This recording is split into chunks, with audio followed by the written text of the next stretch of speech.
episode of Hello and welcome back to another episode of The Modern Grind. And today, before we get started, I just want to say big thank you to everyone. We're almost at 3,000 subscribers. It really means the world to me that y'all watch. I do this for you, so thank you so much.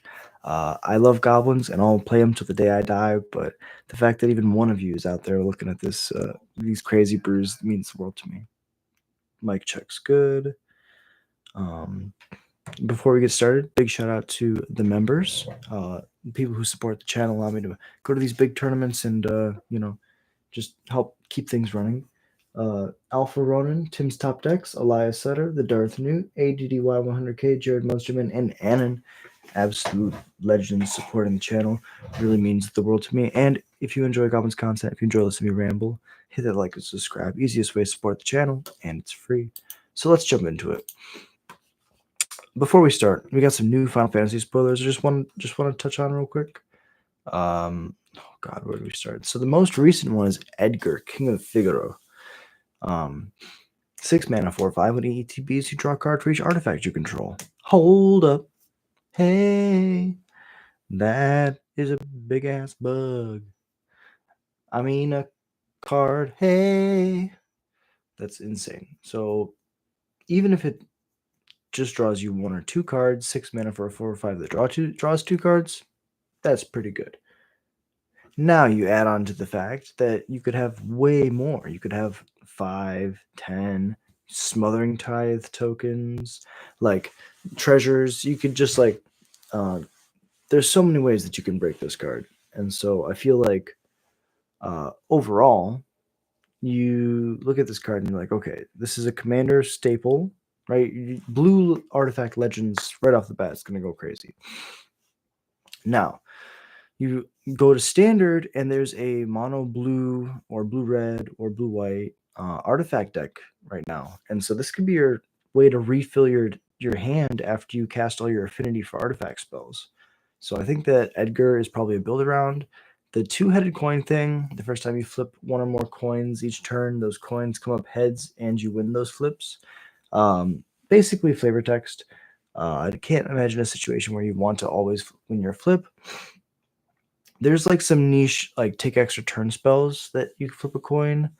And if you do, then you get to take an extra turn. So I guess with Edgar, the flip a coin, if you win, you get to take an extra turn. That's a pretty good card. But 6 mana is too much for most formats besides Commander and Standard. The other card I want to talk about is I'll say this card how I saw it the first time I read it, and I really had to work hard to get the pronunciation down. I heard it as Bedlam T-Rexosaurus, which I thought was a really cool name. And then I have to go back and go, it's Ba-La T-Rexor, which is cool. I'm sure like it means, it's a game that is near and dear to people's hearts. So I'm sure that the pronunciation is well known. They probably hear their favorite character say it like 9 times.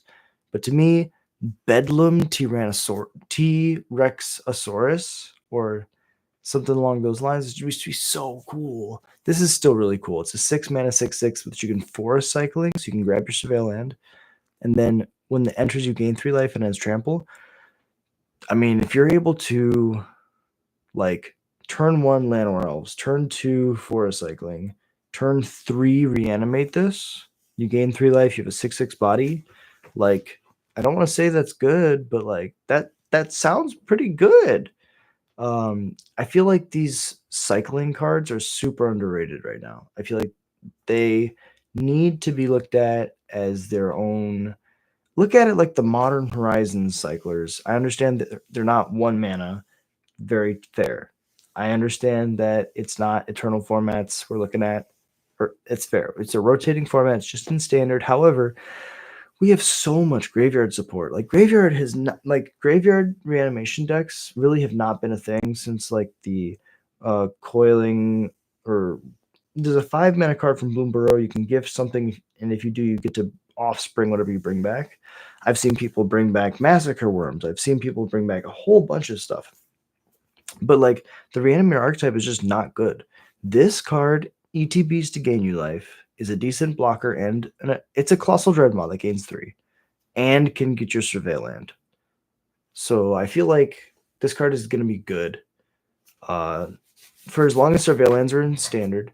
And then it's just like whether or not you play it in like a reanimator shell, or do you just like try to ramp into it normally with lands, overlord of the woods.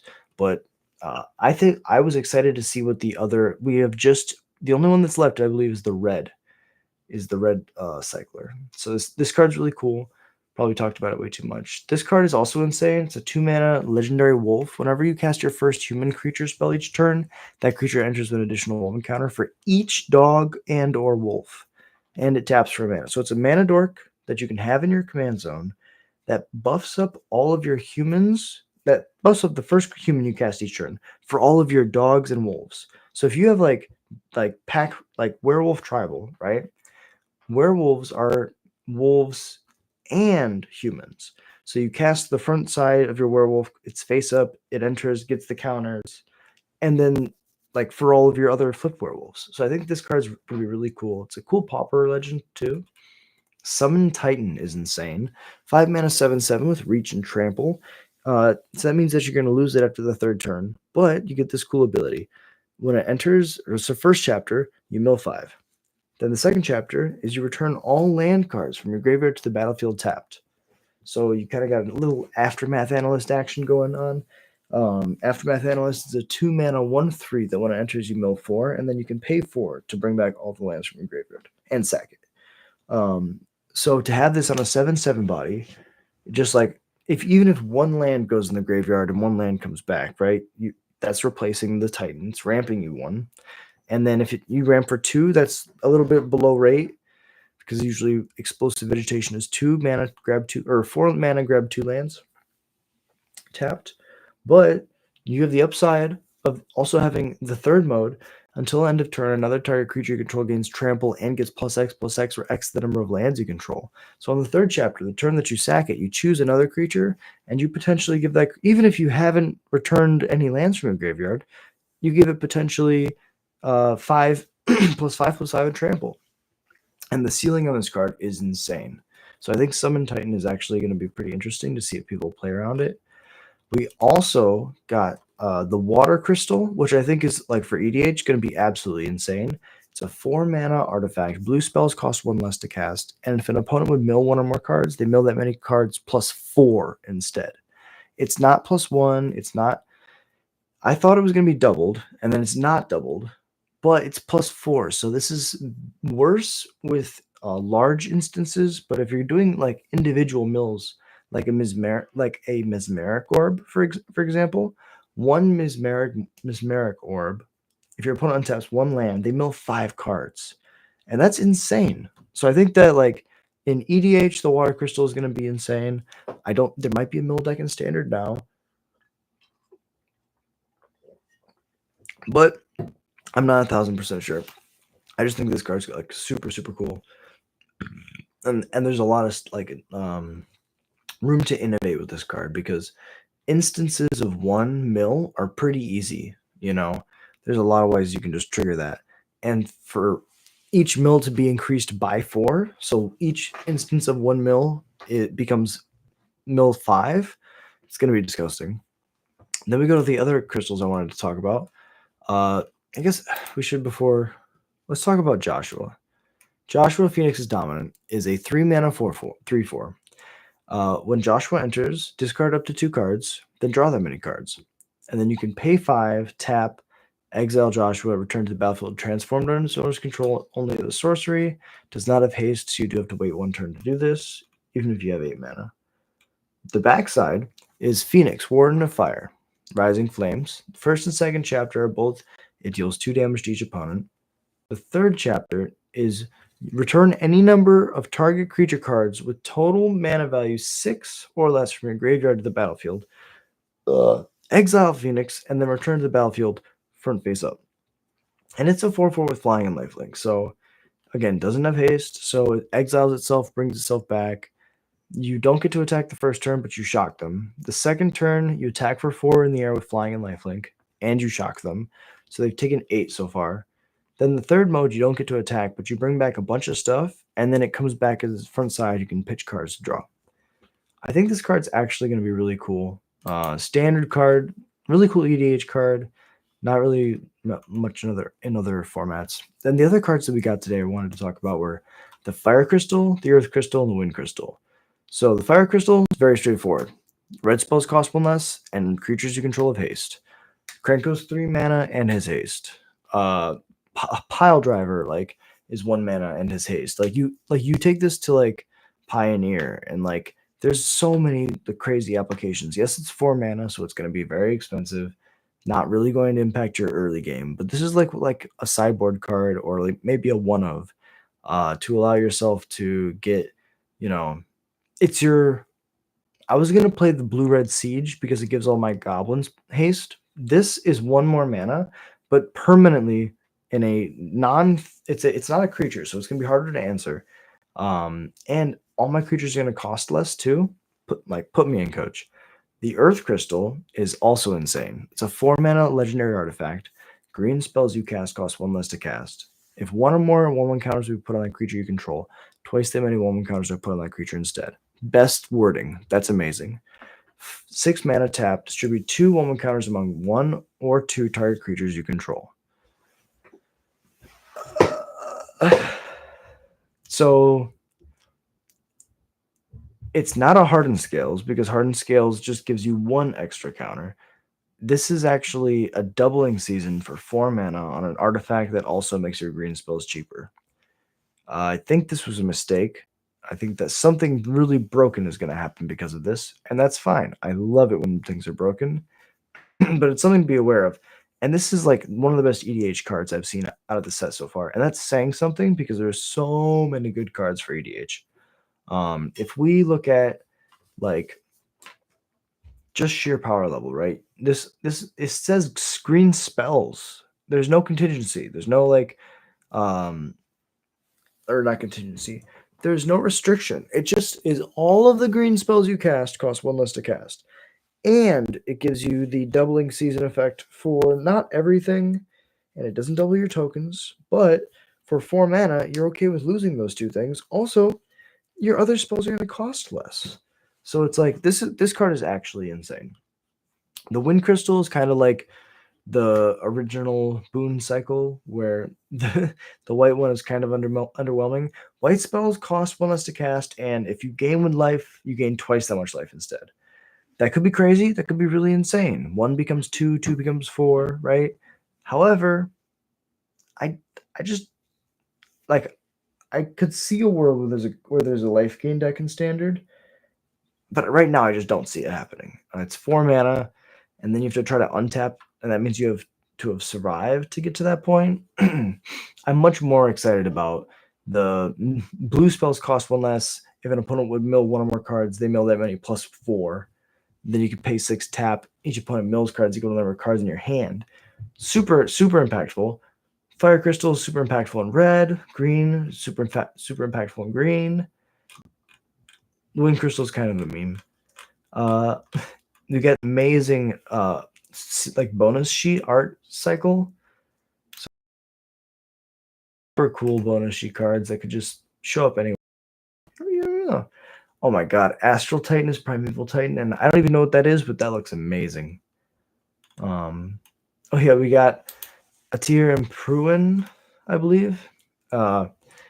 It's 6 mana, equip 5, but equipped creature has base power and toughness X, where X is your life total.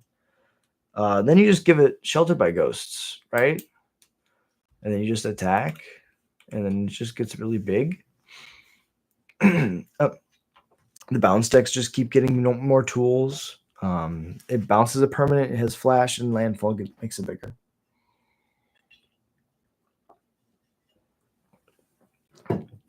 It's just such a cool time to be playing Magic. These spoilers look amazing. This is you end step, beginning of combat, put a number of 1/1 counters on this creature's power up to 1 other target creature. That creature becomes a mutant in addition to his other types. Whenever a mutant you control dies during your turn, draw cards equal to his power. Not draw a card. Draw cards equal to his power. That's really dumb. Father to Son is literally a 2 mana tutor for a vehicle. put in your hand, and if you flashback it, you get to put it into play. We got the red land, which is 3 mana, make a wizard. Wizard can deal it whenever you cast a non-creature spell. This token deals 1 damage to each opponent, and the normal side is a tapped land. Syncopate is back in standard. All you control mages out there can rejoice. We have Syncopate to play with. And I'm going to play it against the control mages. I'm going to be like, here's my counter spell. Syncopate. No spellers. I'll play Izzet Goblins for a couple a couple episodes. So many cool cards. Those are the new ones. The rest of them, if you want to see all the spoilers, go to the Jack and Cole podcast episode 22. We just dropped it the other day.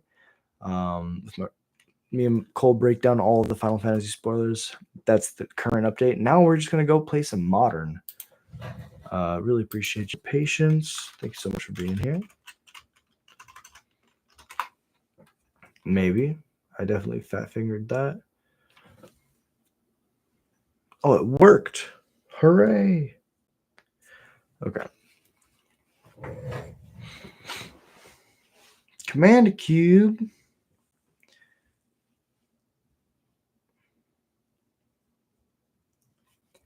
The free Commander Cube. Well, we have to finish our league. I'm super excited to play this league.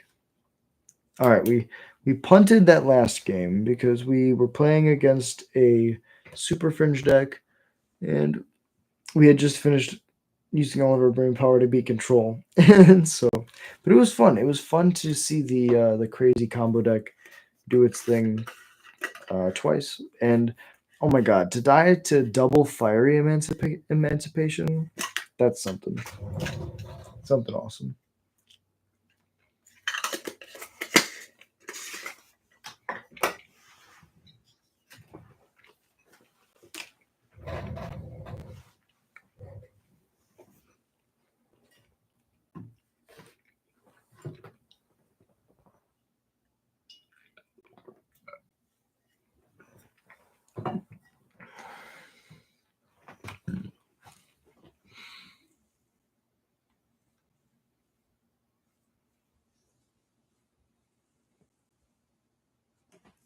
Before we get started, double check everything works. Perfect.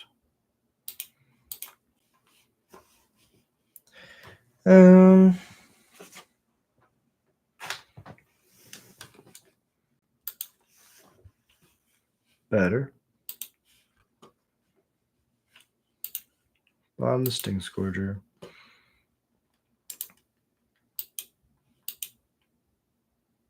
Oh my god. Actual boggles. That's kind of crazy. Modern's healing.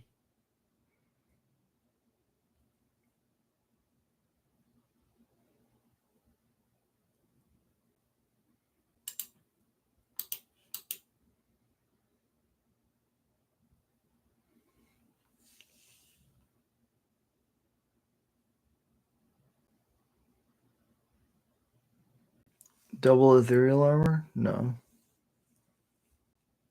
Alright, they got me on a 5-turn clock. It's pretty good. Red. Oh, god damn it.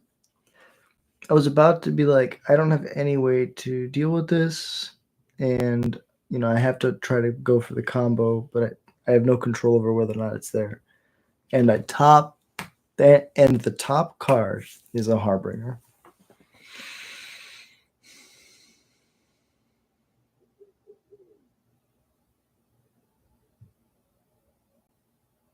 They can path my Snoop.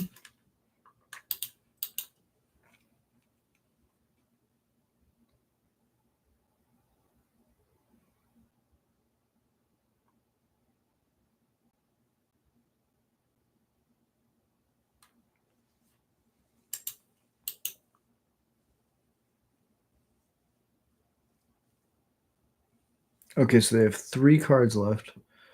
2 cards left. One of them is a path. Okay. That last card in their hand, that's the path.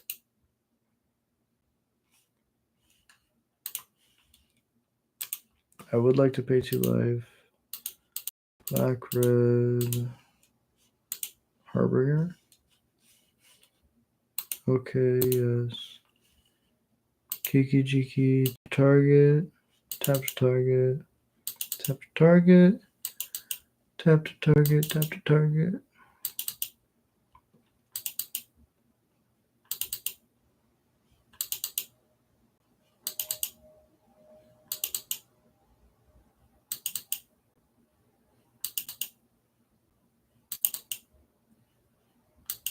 And now, that Mog Mob we had on top before, put it back up top. Yes. Yes. And it's just so much faster to have this option. And Mog Mob's good against Boros.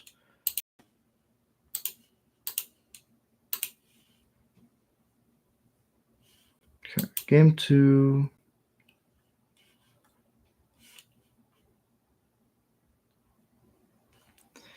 I mean, targeted removal sucks.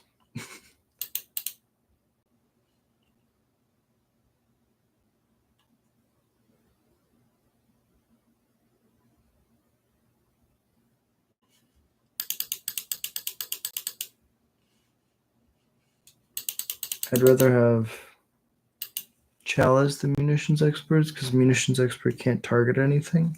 Chalice could potentially turn off, like, Path if they boarded in.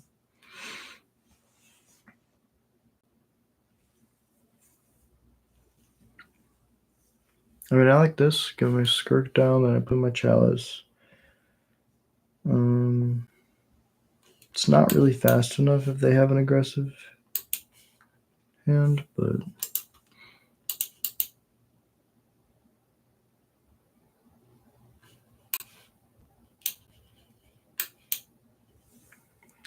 I sold my soul to the human road that I'm full of soul.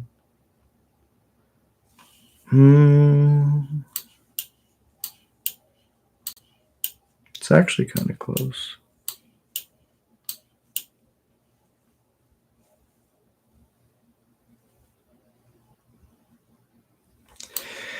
I guess if I go Skirk and a Snoop, I have the option to put a Chalice on 2, which would lock me out of my other Snoop. So that's definitely not what we're doing.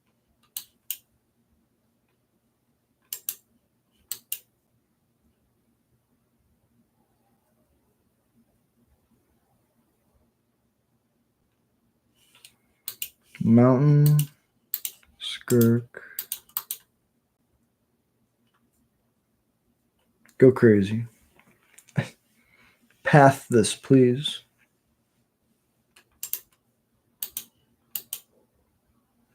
Ooh. So now I get the really cool thing. I'm going on 1 and 2. Oh, then I can't cast my Snoop. I guess I have to get a Snoop down first.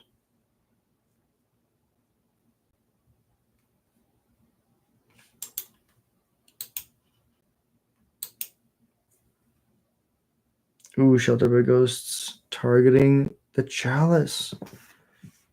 That's really good. Then Light Balls triggers. Go get a 1-drop. Alright, Ethereal Armor probably.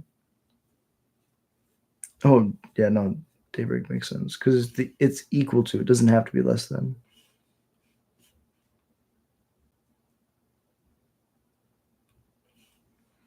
Yeah, I mean, Munitions Expert instead of Chalice would have been really good there. Could have killed it in response to the Shelter by Ghosts, which is insane. And I thought we didn't need it. Can get chumped, though.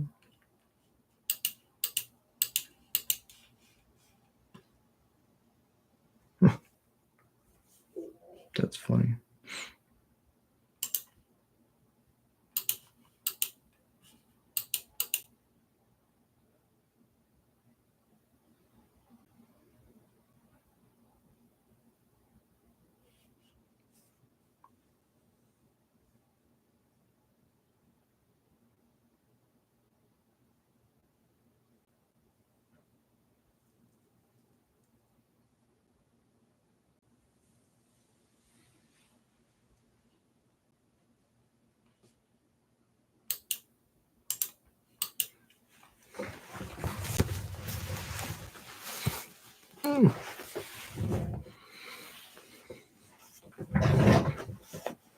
Oh, there's the trample.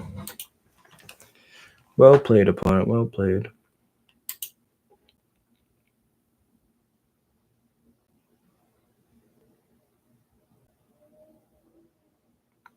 Go crazy. Okay. Well, I guess...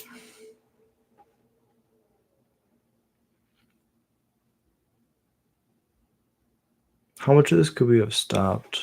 I mean, if they have Sheltered by Ghosts, then it doesn't really matter. We just want to try to kill the thing. Sheltered by Ghosts on a slippery log was going to be a problem.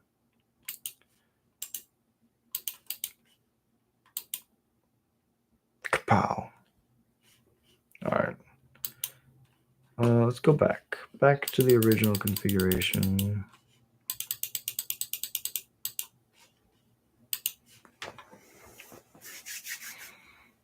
I'm a huge fan of deboarding for game 3.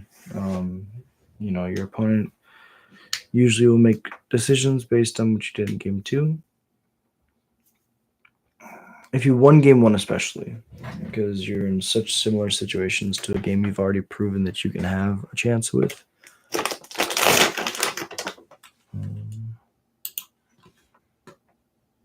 Whoa.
Wow.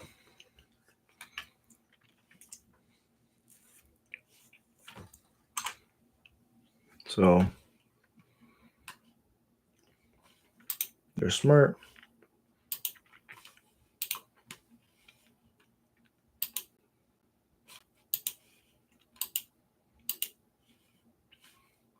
Thank fuck.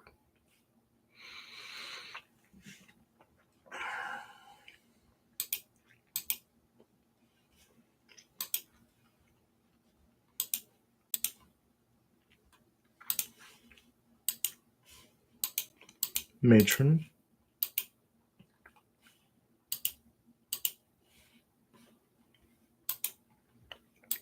We put them back in the deck.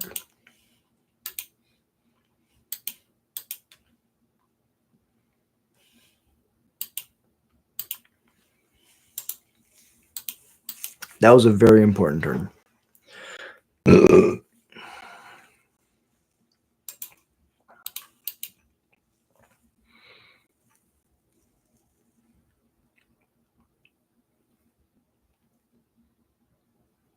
Do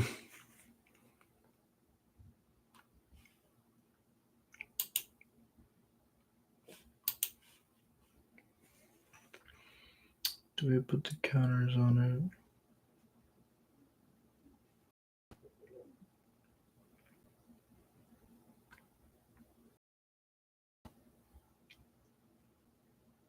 Here's the thing. If we have a chain ruler, we can just wipe their board.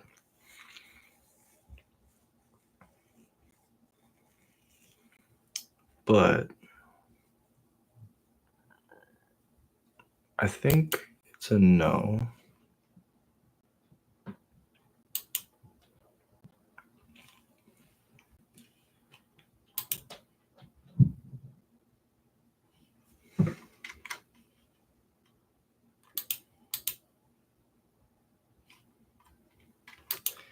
I guess.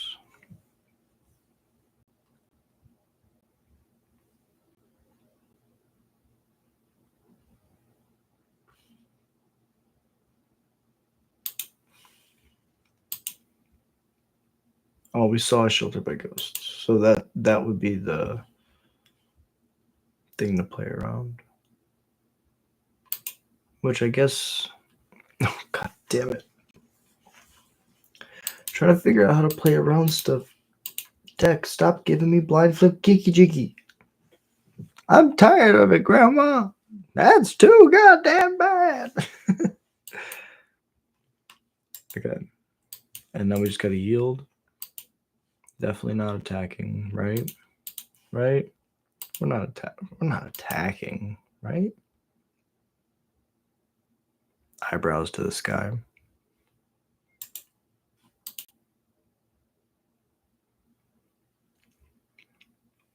And this is when they realized they fucked up.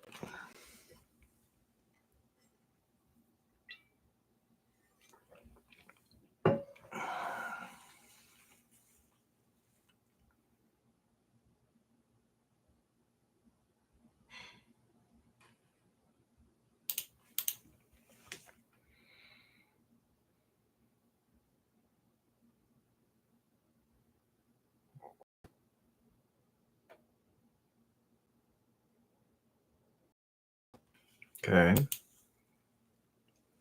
Now it doesn't die to a chain roller.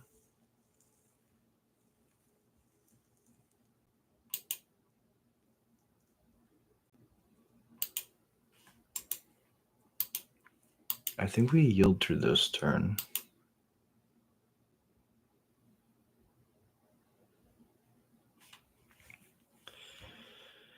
So now this goes to 3.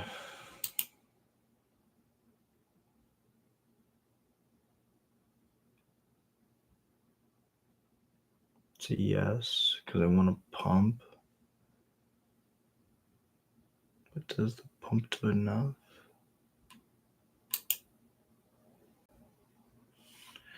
I guess.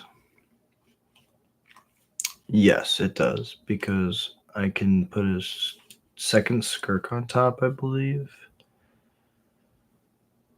And that'll allow me to. Okay, so that's the line. So we're gonna make infinite snoops.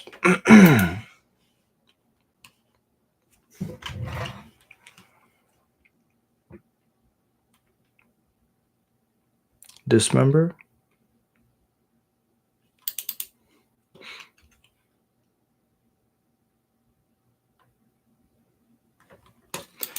And I have to do a lot of this, which is crazy, but gotta do what you gotta do.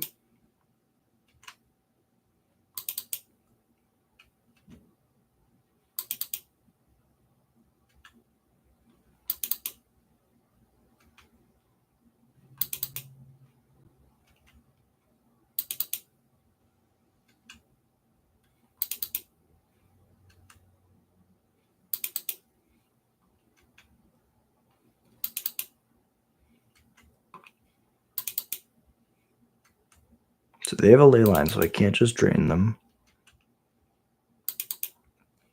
But if I put a skirk on top, I can make infinite mana. And then I can pump my battle cry to kill them with a huge team.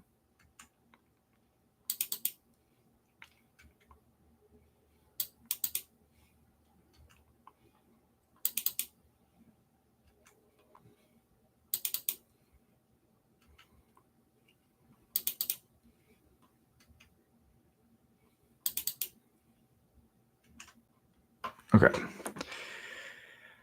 Now we're at a spot where we can tap our Snoop, copy a matron.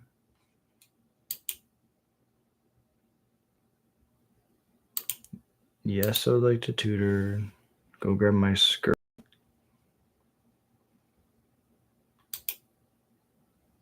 Munitions on top, so I can go to my draw. Now I can play the skirk. Sack a goblin. Sack a goblin. Sack a goblin. Sack a goblin. Sack a goblin. Sack a goblin. Sack a goblin. Sack a goblin.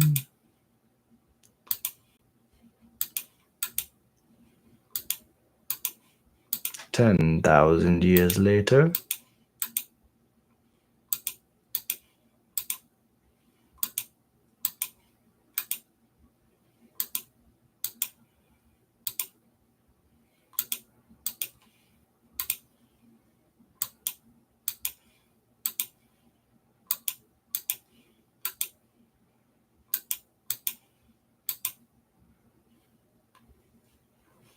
So now we go cast the matron.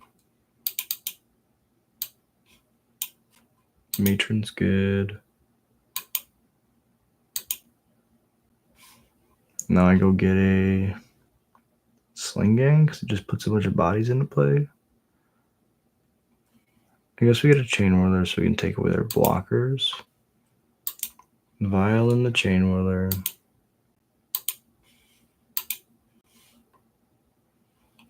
$15 mana floating.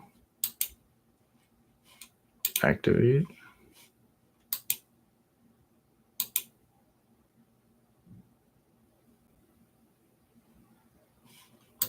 Activate.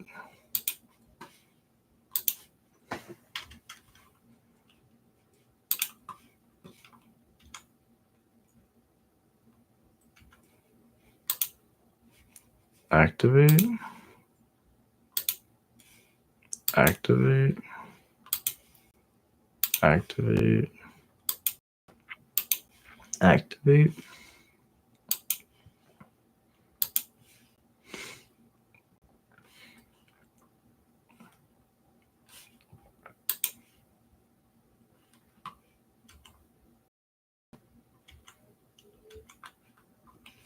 And then we just go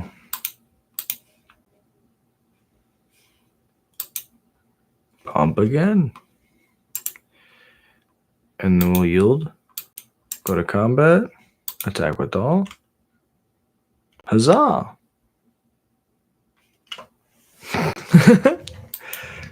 Okay, somehow we beat Boggles. This is a hell of a match. Or this is one amazing league. I'm just glad to be playing Modern. Modern ceiling.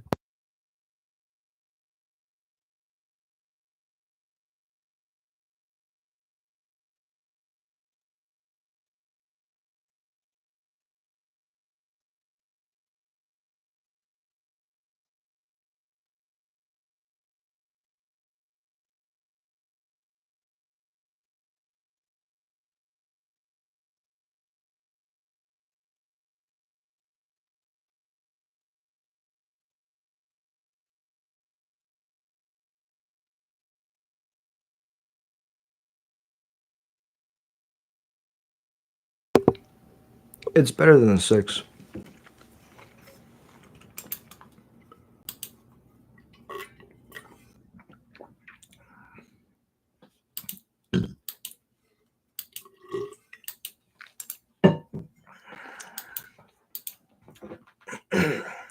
Wooded Foothills screams Eldrazi.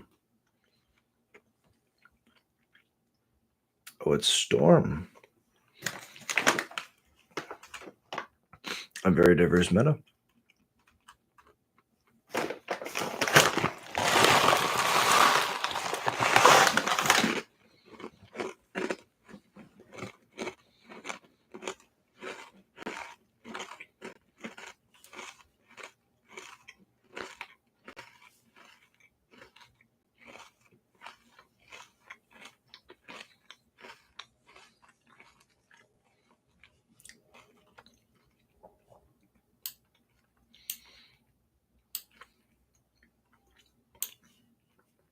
Good cards.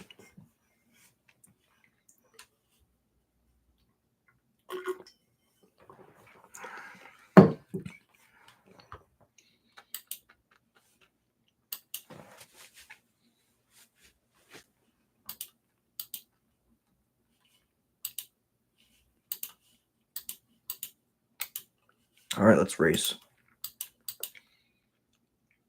I think I can go faster. We're both combo decks. I don't have it, but they have to tap out. Never mind. I forgot they can play land. Hex, I say.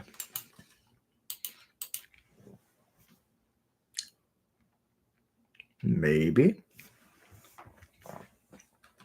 Maybe nothing bad will happen. You never know.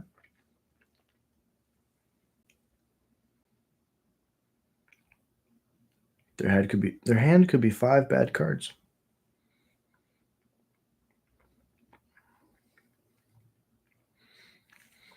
Excuse me.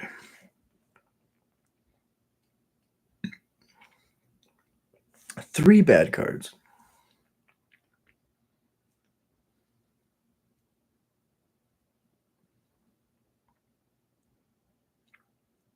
Two bad cards. If they just have more rituals, this Past in Flames is really good.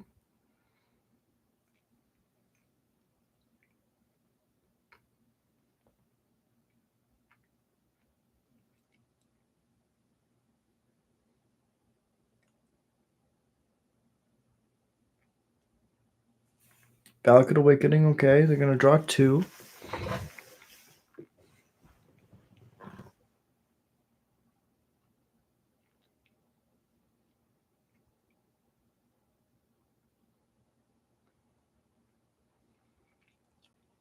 And this is how it goes.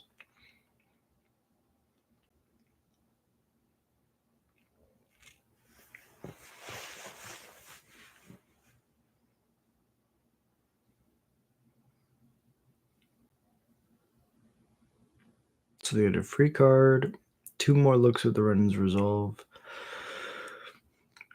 And they could recast Valakut Awakening, but honestly, they're kind of close to fizzling. And this is the cool thing about playing against Storm. They're so close to losing the game at any point. Ral just gives them such a degree of like stability now. They're at 11.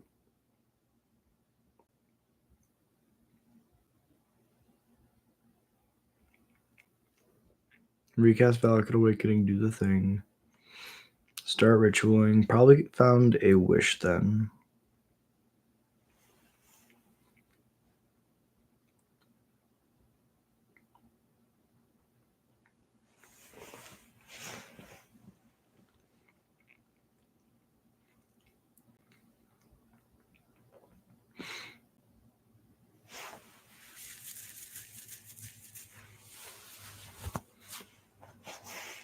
Okay.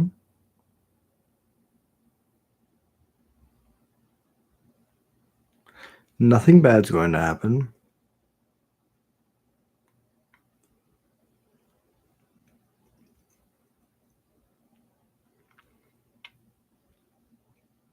So many cards in exile.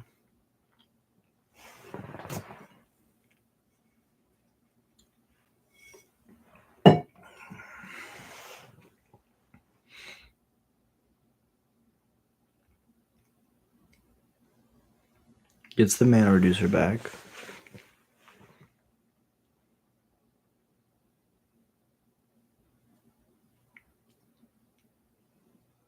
Nothing bad's gonna happen.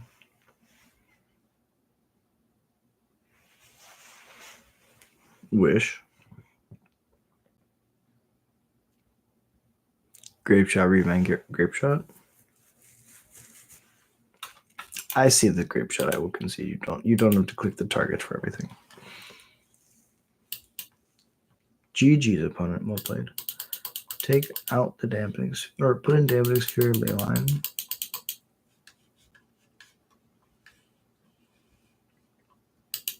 Munitions is bad. We're not really racing. They go faster. every time. Chthonian's not the greatest. Chainwhirler's not the greatest. Tarfire's not the greatest. I think Vile's also too slow. But I think 2's okay.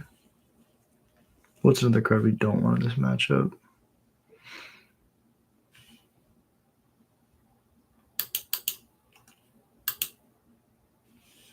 Sting Scorcher's not the greatest. Yeah. No. Yeah. Definitely not the land. Kiki's much better. This hand just goes off on turn 3. The first hand could have gone off on turn 3, but it also didn't have any sideboard cards.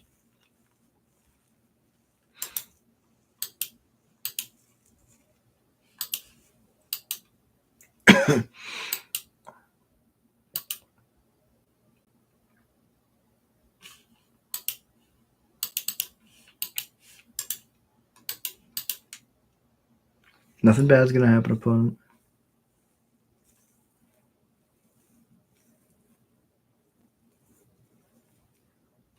And if they tap out, I win. Just don't tap out.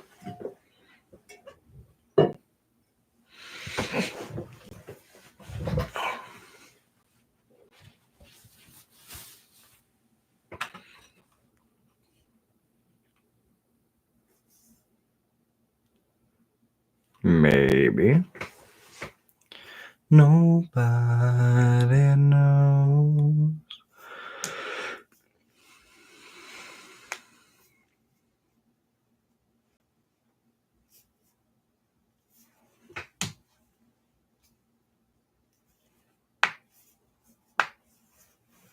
Opponent's really stringing me along here with his elegant parlor. They're like, I don't know. Does it win me the game? If it's a dismember, it does. I like play Harbinger, grab something good, but then like I'm just so dead.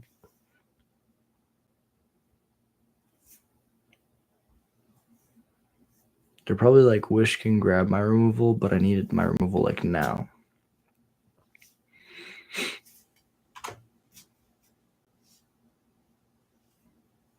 And if the top card was a bolt, they were rewarded.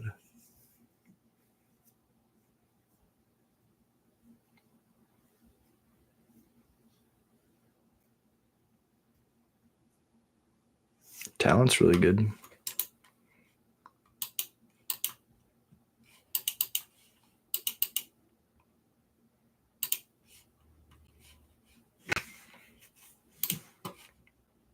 Yes, I'd like to pay 2 life, and I'd like to win the game. Yes. Kiki, tap to target. Tap to target. Tap to target. Tap to target. We have demonstrated an infinite loop. Snoop has all activated abilities of all cards on top of the library as long as they're goblins. And Kikijiki does not say another. It says create a token that's a copy of target non-legend. So Snoop, having that templating, because it's not a legend, can just tap to target itself once it doesn't have summoning sickness, because it doesn't have haste. It only has the activated abilities. So now that we've done all this craziness, we can tap to copy our Harbinger, which will then tutor to a different card at the top. Monk Mob. This says I can sack it to deal 3 damage divided as I choose among any target, any number of target, 1, 2, or 3 targets. So now all of these are just bolts. And we go sideboards. Run it back. That's the plan. The plan is to go fast. They tapped out on turn 2. We kill them on turn 3. Huh. That's the goal. I don't mind racing usually. On the draw, though, I think I have to be a little bit more hateful. Perfect. After board, this goblin deck has the ability to become a hate bears deck. Bottom to draw. My line. Okay. Go ahead, opponent.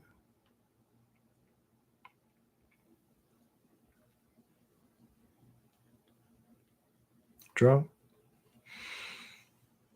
Very excited to see if we can get our second land. If not, no worries. I can surveil and really dig for it. Or I could just play the mountain and like cast the dampening sphere next turn no matter what. But we're going to go to the end step. Really appreciate you being here. If you enjoy Goblin's content, like and subscribe. Easiest way to support the channel, and it's free. It means the world to me. Ruby Medallion, they tapped out. We get to sack Rocks Theater because we be rocking out. Sorry, Harbinger. Not today, bro.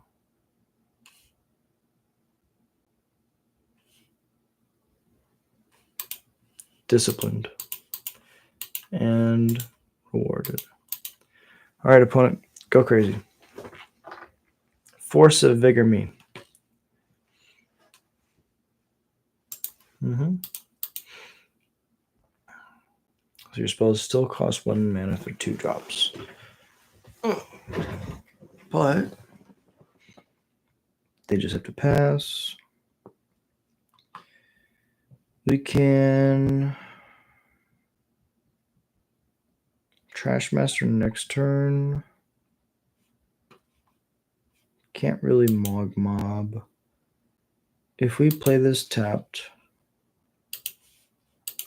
play the Skirk, we can pass.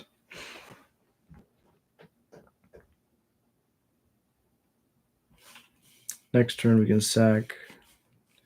And we have access to, if we draw land, play Trash Master the following turn, play Mog Mob, kill both their mana reducers.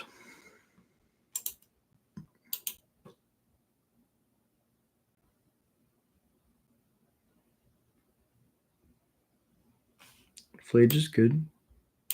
It's going to target my Skirk.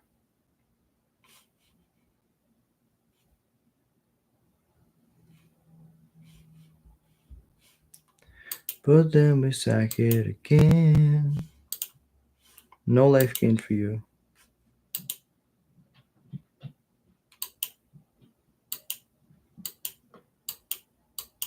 And Leyline means it's gone forever, which is good for us.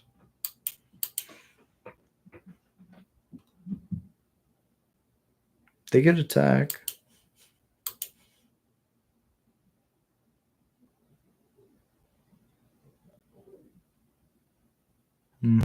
Now we draw land. If it's a red source,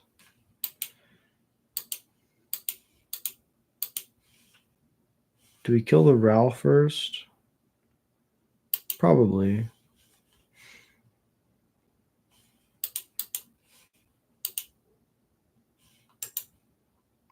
I would like it dead, please. Then we pass it over. And then we also get to shatter their Ruby Medallion next turn with our Trash Master. Okay, another Ral. That's fine.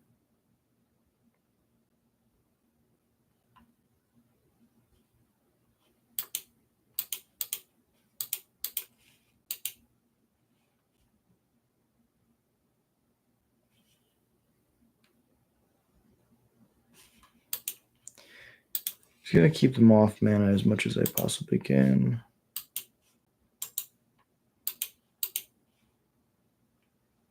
We just want to make sure that they can't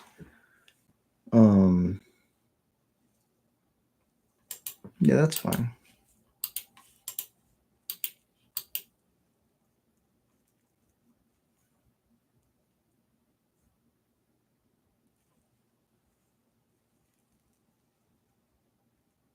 Yeah, so now Desperate Ritual costs its normal amount, and the next spell will cost 1 more. I guess what they get to try to flip the Ral. Impulse flips a Pending. Pending really good. They attack first. Second main cast Pending. They just pass. What? I don't think they can do it at instant speed. I have Maracas Theater in play. Cast a matron. Oh, I could have left up double red. That's fine. Yes.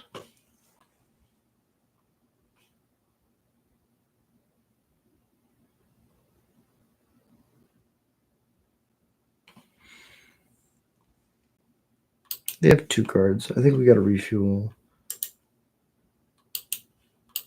And we'll pass. The dampening sphere also keeps us from double spelling.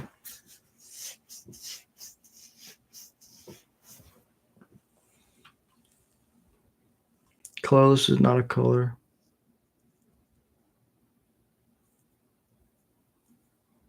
That'll work. Yeah, the fact that this you can cast X for 1,000,000, and if you only pay a white as the color, like if you only have a single color mana, you don't have like any red or green or blue, you could have the X be 1,000,000 and still only exiles a 1-drop.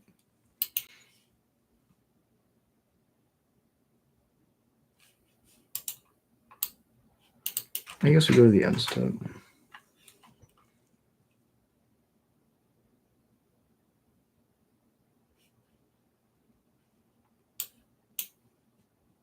So then the Ren's Resolve flips 2 cards. Those are good cards. I guess we could have grabbed another Mogma and just kill the Ral straight up.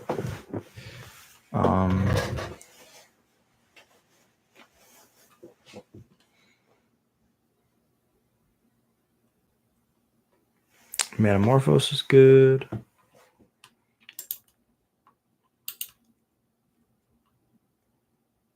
Do I want to draw land? Kind of. If I draw a land, that means that I don't have as many in the flips for Ringleader. But worst case scenario for me is I crack this, thin my deck, and then I'll still draw land. But the chances of that are lower if I crack this. So we're just going to go to the end step.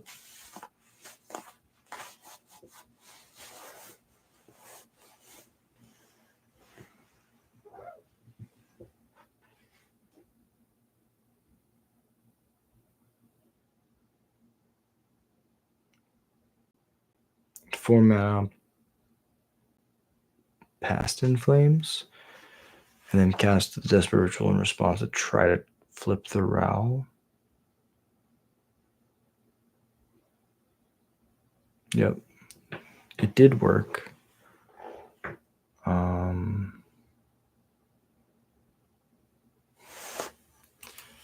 I need to have this open here. These are the cards that are just gone.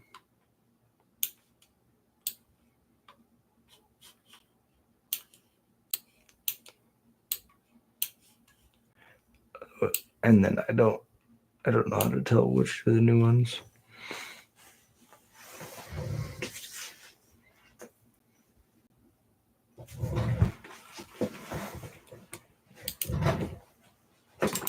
Yeah, I'm very F6'd. So if my opponent wants to flip a bunch of Desperate Rituals, I think that's fine. I don't think that I saw a Wish in those exiled cards.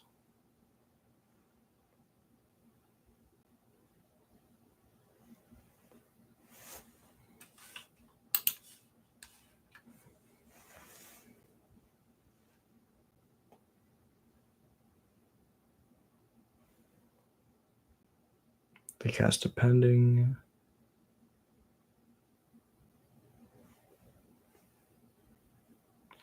Yeah, I really don't see a lot for them to get out of here.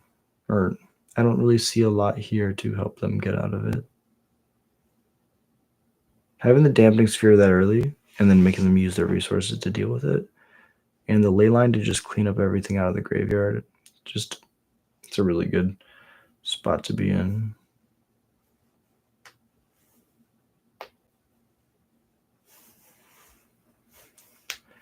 Grixis, and then they can tap the Sacred Foundry for white, and then Prismatic Ending the Leyline as well.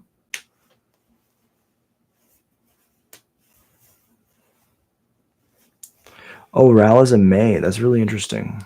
So if they're going to cast this Prismatic Ending, that tells me that Ral is actually a May when you flip it.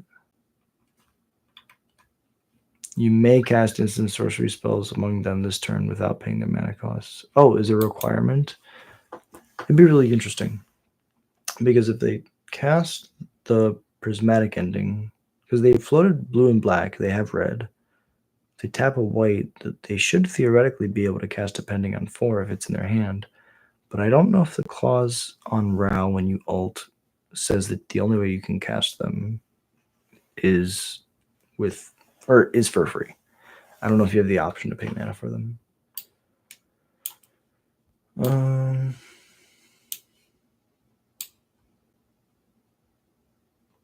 I feel like we're, as crazy as it is, we're in a really good spot. Our opponent's storming off, but we have taken away almost all their resources out of the graveyard. One of their 2 cards in hand needs to be Wish. Or I guess Banefire. They could just try to like dome me for a bunch.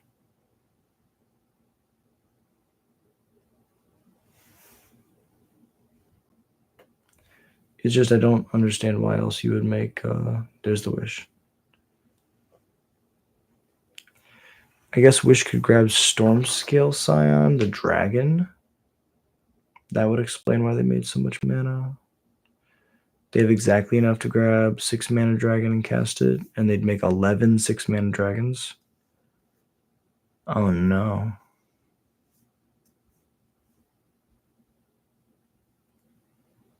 I'm in danger.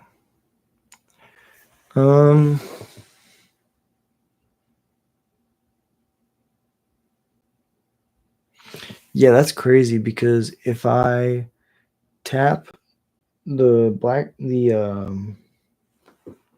if I tap the Bog or Bob instead of a mountain, then I have double red up, so when I matron, instead of grabbing Ringleader to set up for next turn, I can just grab my Snoop, play my Snoop. They have to try to go off because I have the combo in play. I guess they had access to a pending. So that's something. I guess the rest of their hand isn't the greatest. And it would just make this different. Yeah, so now they're just going to cast the rest of the spells just to get Storm up, to get an extra dragon. I think I punted, because if I would have tapped the empty ones, okay. It's crazy as I think that's actually fine. Well, it's the same situation for me, right? If I would have left up that, I'd be in a better spot. But I have a Chain Whirler. 1, 2, 3, 4, 5. I don't have enough mana to do both. If I had one more land, then theoretically I could. I guess this could have grabbed a Chain Whirler. Flavor fail.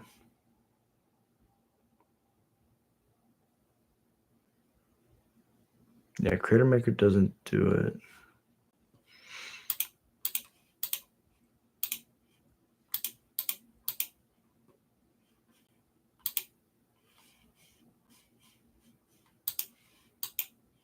Ringleader. Yes. Oh, infinite pain. Well, this is why I punt. I punt so you don't have to. And that's why you subscribed. Really appreciate you watching. Yeah, that's really tough.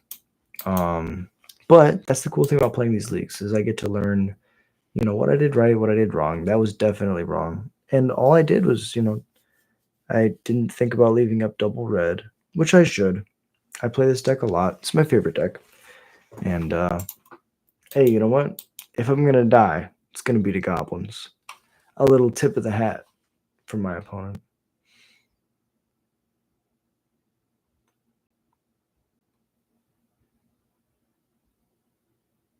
Yeah, what?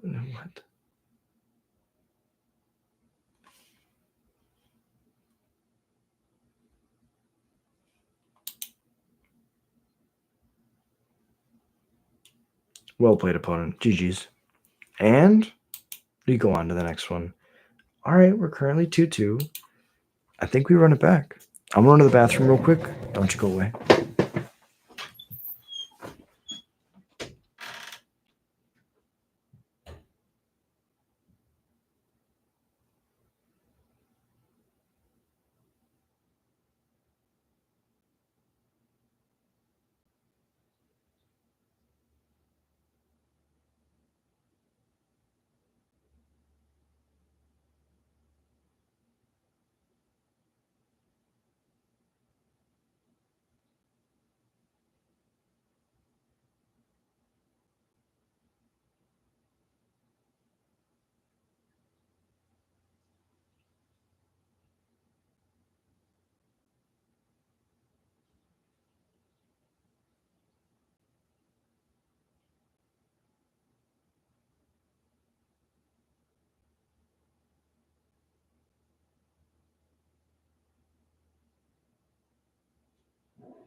And we're back. Okay. We won the die roll. That's diabolical. Sure. And then we do it again. All right. Turn 1 cavern. Goblin. Skirk.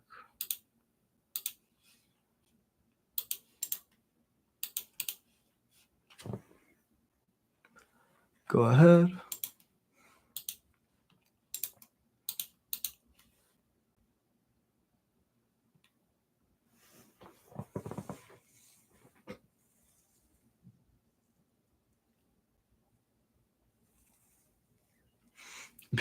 Bin spell pierce makes sense.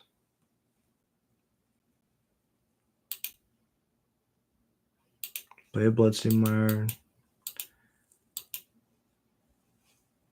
Go get a mountain. Combat. Poke. Second main.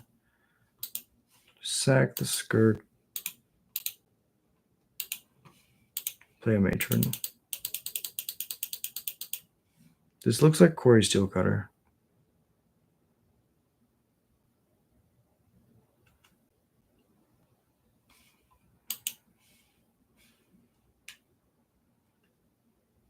Could grab a Trash Master. Oh, excuse me. But I think we might just have to race.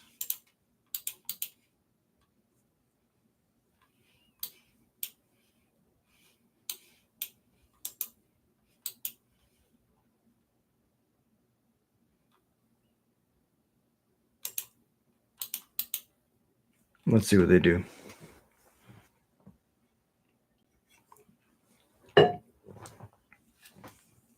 Mm-hmm.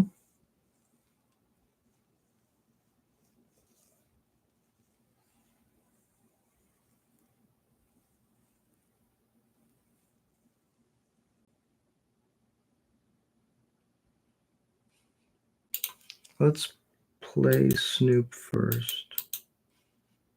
Cool thing about the Harbinger is if they kill Snoop, we just use the Harbinger to get another Snoop. Top card is not castable, so we will not play or not pay. Push. Good. Just poke.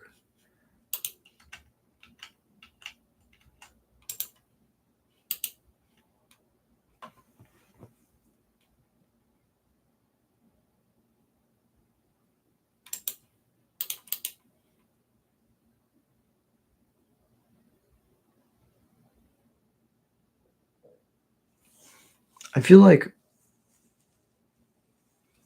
this is the matchup we kind of want.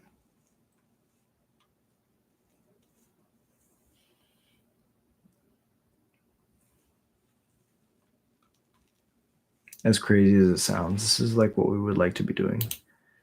So this is, nope. And this. And then this.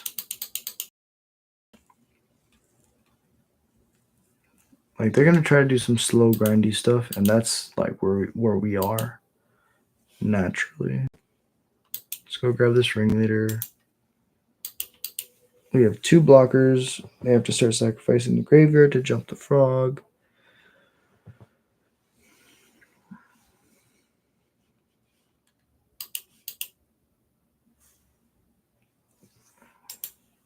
Eventually, this battle cry is going to come down and just have enough mana to kill them.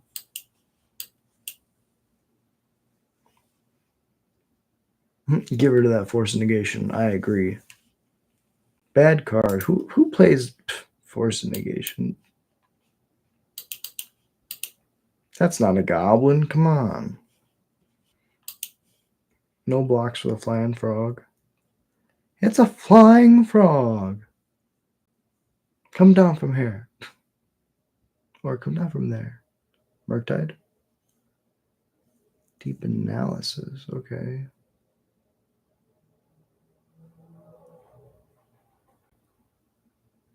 You have 6 cards in hand.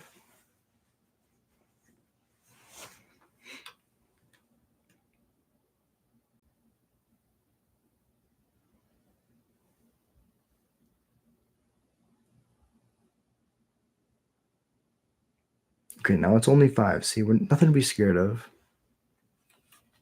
I just can't wait to put a chalice on one. Put a mountain. Do we wait on the ringleader? No.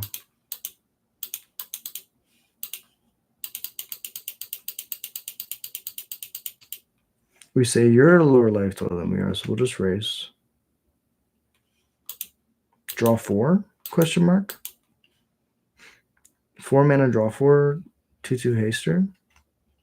Pretty good rate, I think.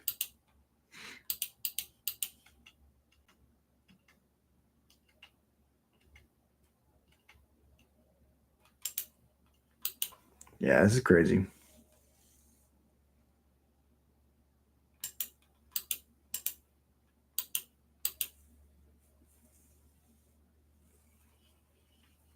One more mana and I can go Sling Gang to kick back into I guess I can't kick it.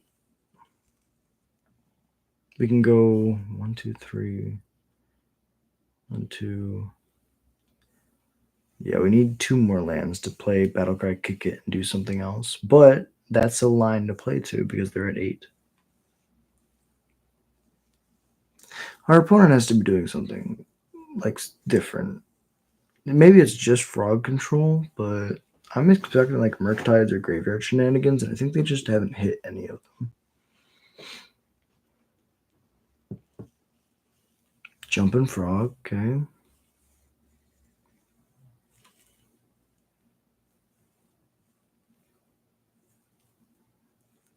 I mean, opponent has 8 or 7 cards in hand, but they're at 8. And they just concede. Cavern, too good. Beacon sideboarding. Definitely looks like a chalice matchup. I don't know what they're doing on the sideboard. But I don't think Tarfire is good or Chain Whirler is good. Sting Scourger that punches through. Crater Maker is the worst removal spell. Munitions is also pretty bad, but if I have 2 munitions, I can respond to the first trigger with casting the second one, so that they both can count the maximum number of goblins. I've killed an Archon of Cruelty with that. I've killed 8/8s with that. You're just like, okay, I have 2 goblins, and then I have 2 munitions in my hand. Flash him or cast Munitions Expert, target this, trigger on the stack, flash in the other one, target this. They both see 4 goblins, 8 damage for 2 mana. Yeah, I was making sure my eyes weren't deceiving me. This hand is good.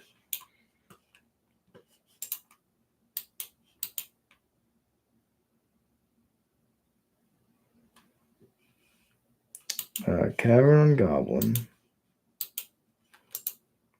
Pass it over. We could have surveilled, and that was definitely what we should have done. But I guess my backup logic is we can use this as deck manipulation once we have the Snoop. The Surveil is kind of like a mini, I don't know. It's good. The Surveil is good. So they didn't cast anything on one, which is good for our Chalice plan. We can go Bloodstained, although this is awkward because now we can't Surveil in the future. Get a Mountain, and then cast this Chalice. Because we know that they cut their force negations.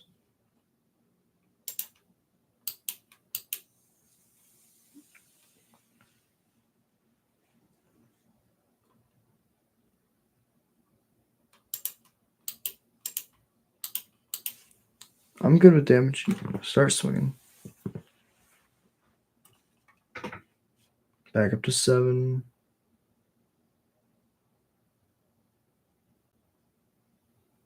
Emperor Bones is good.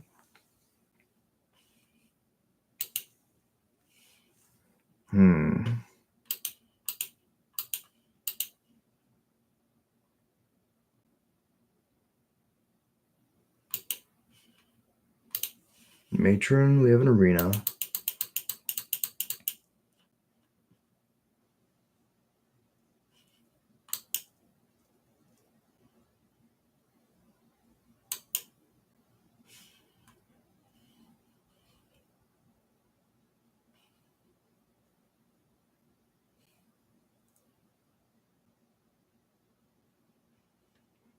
So they are Reanimator. Pile Driver is funny as hell. But I think I want a Trawler just to play a land.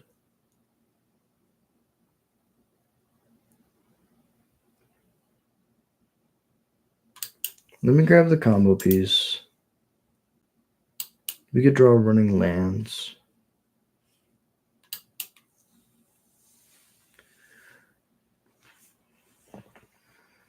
And Chalice is on one, so I don't have to worry about Fatal Push. Just a good old-fashioned race now.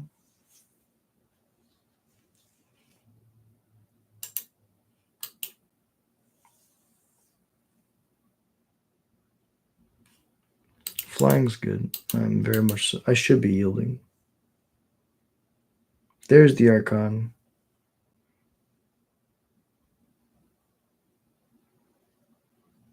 Yeah, I mean, this deck's sick. Pitch, Sling Gang.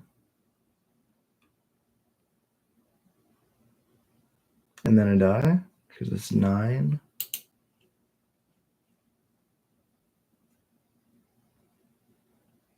Yeah. GG, opponent, well played. Okay, so do we want Leyline? Now that we saw that, probably. We can trim a vial. Do it like that.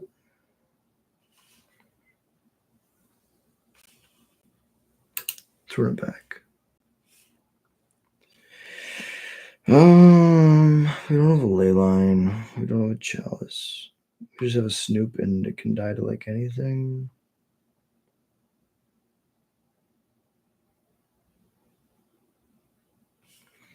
But I mean, we have a Cavern, which will turn off all of their counter magic.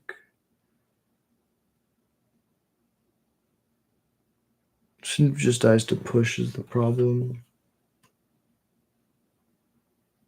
I think first off, A, there's a better hand, and B, we should mulligan the sideboard cards.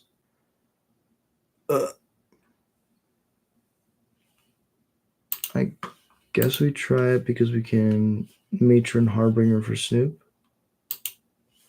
And we have Cavern Vial.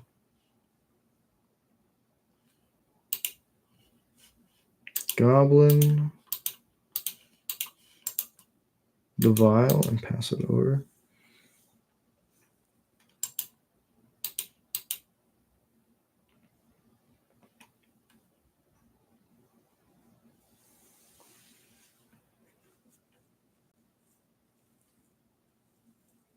Thoughtseize is good. Probably takes the matron. That's what I would take. They could take the Pashlik, but a matron represents a ringleader.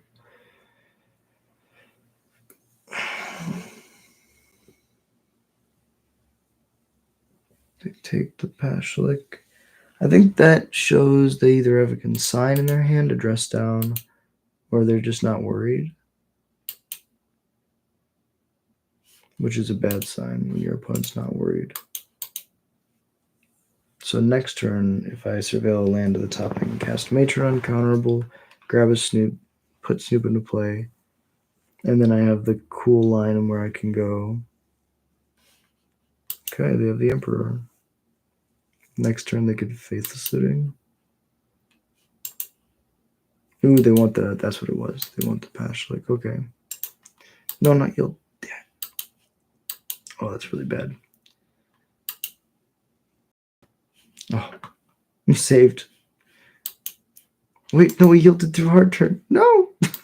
No! Okay. Jack, what did you do? Okay.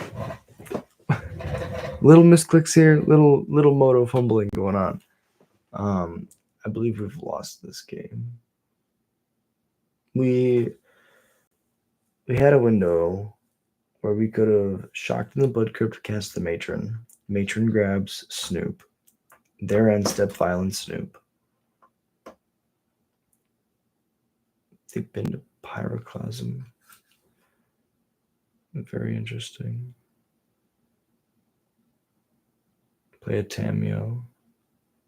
Thought sees me again. Yeah, it's just bad. It's okay. Now I can be smart. It's okay. Let's see if we can win this through a massive punt. They have one card in hand. I'm not scared. That's a Matron. That's the card that they took. Okay, so let's run it back. Let's not pick this up. No. Let's shock this in. Red, red, red. Thoughtseize bug. Now we tutor. Yes. Snoop. Yield through this turn. Pass to their end step. I guess we don't want to pass because they could have a shatter. And we want to respond to the shatter by violating the Snoop. Go into combat. They can exile a Matron.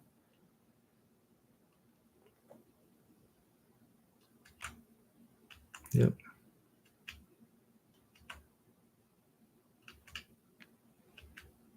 Swings. Yeah, that's good. No blocks. We'll take the damage. We're winning the race.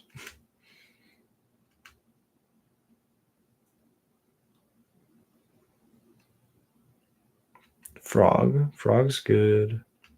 Go to the end step. Once we're in the end step, Vile, Snoop.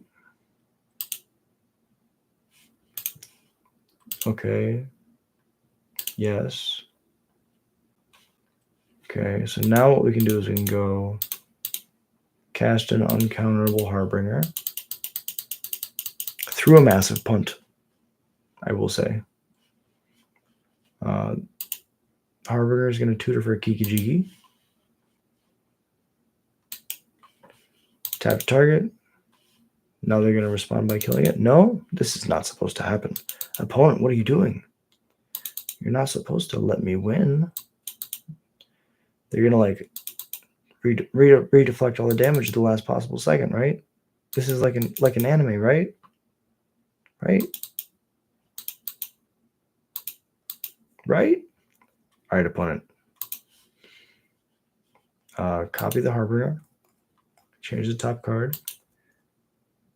Yes. To the Mog Mob. Yes, I would like to bolt you. Yes, I would like to bolt you. Yes, I would like to bolt you. Nothing bad's going to happen. Nothing bad. Nothing bad's going to happen. Wakapui.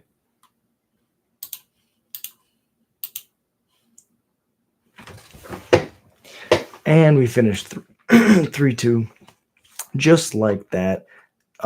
If you go back and watch last night's The Modern Grind, we released the video this morning. Last night was the stream. We stream every day at 10 o'clock p.m. CST. Well, yesterday we beat a very close Jeskai match. It was Blue White or Jeskai Control. Went literally down to like the last 2 minutes on their clock. I had 7 minutes left, but we were able to win that match. The next round was against Cascade Enchantment Reanimator that we lost to. So we beat the control deck, but we lost to Cascade Reanimator. And then today we played up against Izet. I think it was Izet Prowess. Then we played up against Boggles, and then this last deck, which was Grixis Frog. So super diverse meta. Modern is healing. It was just an amazing time. Can't believe we finished 3-2. I love it when I get my points back. That rarely happens. Used to going 2-2. 2-2 is another day in the office, just chilling, working, another grind. When you do better than 2-2, it's a damn good day. But I really appreciate you watching. If you enjoy Goblins content, hit that like and subscribe. Easiest way to support the channel, and it's free. If you want to do more, support the channel, go to the memberships tab, $1 a month, gets your name read out in every stream. Gonna hit my members. I'm gonna show you the deck.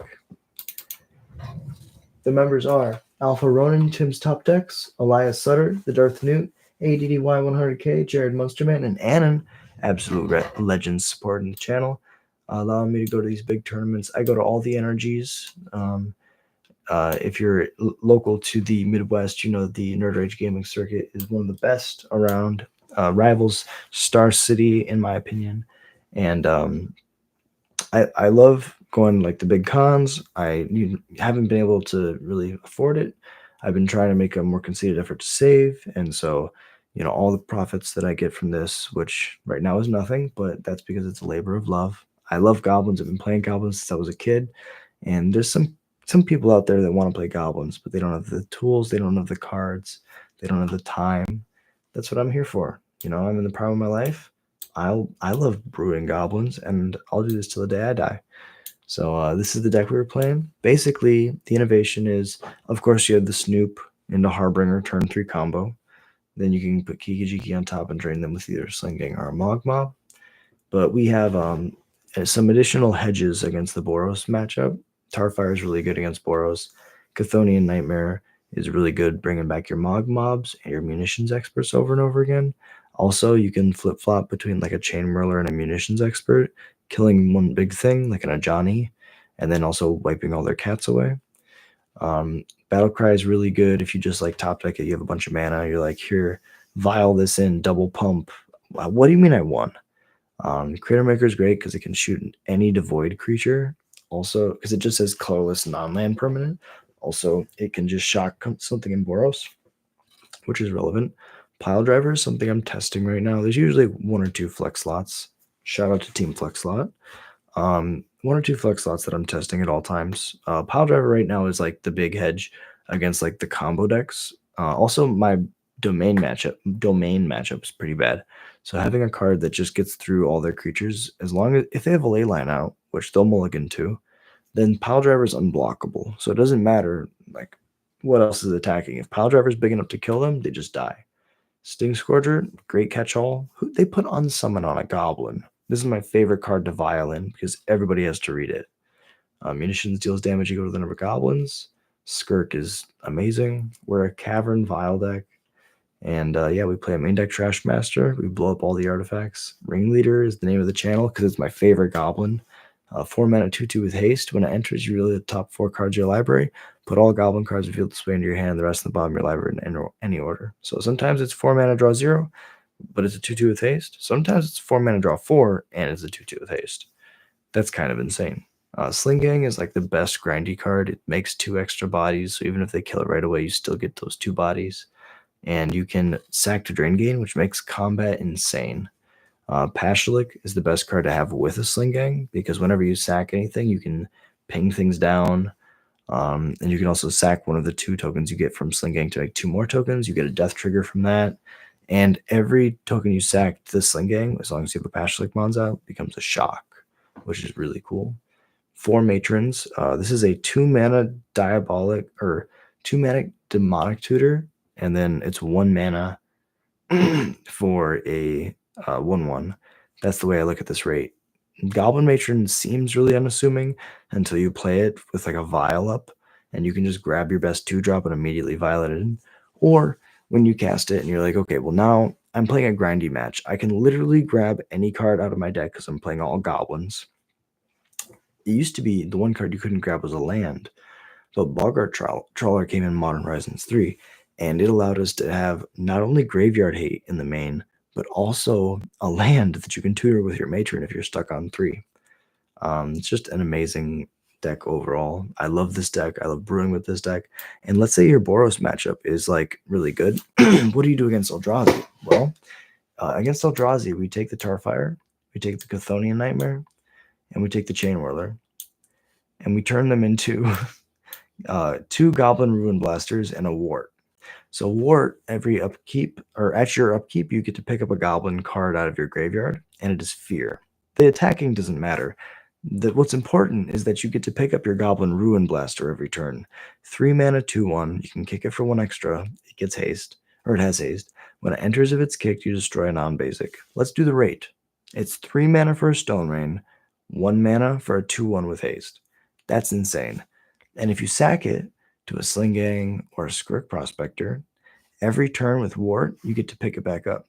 I've had games against Eldrazi players where you double Ruin Blaster them, and then you tutor up a Wart, you cast the Wart, and then they concede before your upkeep because they know what's going to happen. Dampening Sphere is really good against Eldrazi as well. Blood Moon is as well, but that's what comes in and out against that matchup. And I really like this deck right now. I played it in the Modern 64 challenge. If you enjoy modern content, go watch the Modern 64 video I just released. I got top 64 in the Modern 64 challenge. That was a joke. I finished 51st, which was not a good finish, but it was my first 64 in a while. And there was 93 players in that challenge. So the Modern 64 was a Modern 93. And I got 51st, which was cool. All those matches were really close. It was really good games overall. I love making Goblins content because I used to just ramble to myself about Goblins all day, and now it's crazy. There's a Goblin horde out there that's listening. So I just want to say thank you all so much for watching. If you enjoy Goblins content, I'm going to say it one more time, then leave. Hit that like and subscribe. Easiest way to support the channel, and it's free, and it means the world to me. Thank you so much for watching. I really appreciate all you here. Wow, we have the most that any stream has ever had on the history of the channel. We have 54 viewers right now. Thank you so much for watching, and I'll see you tomorrow, 10 o'clock CST.